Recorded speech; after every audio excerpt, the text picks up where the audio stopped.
ज़ाहिर तो ये मालूम होता है कि जमहूरियत के साथ अपनी वाबस्तगी के इजहार के लिए और तुर्क अवाम के साथ यकजहती के इजहार के लिए बैनर लगाए गए हैं। और इसमें कोई शुबा नहीं कि इस वक्त पाकिस्तान में इस बात पर कंसेंसस है कि यहाँ कोई मार्शल लॉ नहीं लगना चाहिए और जमहूरी अमल में कोई खलल नहीं पड़ना चाहिए। आप देखें जो अपोजिशन पार्टीज जो हैं जिनका इज्तिमा हुआ है और जिन्होंने वजीर आजम से इस्तीफे का मुतालबा किया है, उन्होंने भी ये बात कही है कि मुस्लिम लीग नून अपने दूसरे अरकान में से कोई रुकन जो है उसको वजीर आजम बना दे। उन्होंने जल्द इंतखाबात का मुतालबा भी नहीं किया और कहा है कि इंतखाबात अपने वक्त पर यानी 2018 ही में होने चाहिए। तो इसका मतलब ये हुआ कि पाकिस्तान में जमहूरियत जो है उसके साथ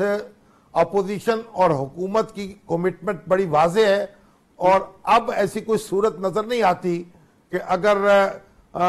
हमारा दस्तूरी निज़ाम तलपट हो तो उसका उसी तरह खैर मकदम किया जाएगा जिस तरह के माजी में होता रहा। हाँ, अगर अपोजिशन और हुकूमत के दरमियान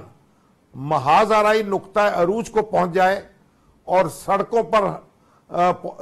एक दूसरे से वो निपटना शुरू कर दें और एहतजाज की कुछ शदीद लहर उठ खड़ी हो और अपोजिशन और हुकूमत के दरमियान तसादुम की कैफियत पैदा हो जाए तो फिर मामला मुख्तलिफ हो सकता है और फिर कौम की जो मज़ाहमत है मार्शल लॉ के बारे में उसमें कमी वाक़ई हो सकती है। तो माजी के हवाले से अगर आप देखें,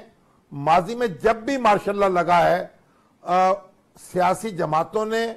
और हुकूमत की मुखालिफ सियासी जमातों ने उसका खैर मकदम किया है। जब भुट्टो साहब की हुकूमत खत्म हुई तो उनके खिलाफ एक मुल्कगीर तहरीक चलाई जा रही थी और इल्जाम यह था कि उन्होंने 70 के इंतखाबात में मुनज़्ज़म धांधली की है। और जब जनरल ज़ियाउल हक बरसर इक़्तिदार आए तो भुट्टो साहब के जो मुखालफीन थे उन्होंने पूरे पाकिस्तान में हलवे की इतनी देगें पकाई कि चीनी खत्म हो गई पूरे मुल्क से, घी खत्म हो गया और सूजी खत्म हो गई और शादियाने बजाए। और जब परवेज मुशर्रफ साहब आए तो उस वक्त पीपल्स पार्टी जो थी उसने मुसर्रत का इजहार किया,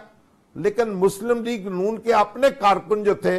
वो भी घरों में दुबक गए और उन्होंने फौरी तौर पर रद्द अमल का इजहार नहीं किया। लेकिन अब सूरत हाल मुख्तलिफ है। इस वक्त जो हालात हैं उनमें मैं नहीं समझता कि कोई फौजी मदाखलत हो सकती है या उसको कबूल किया जा सकता है।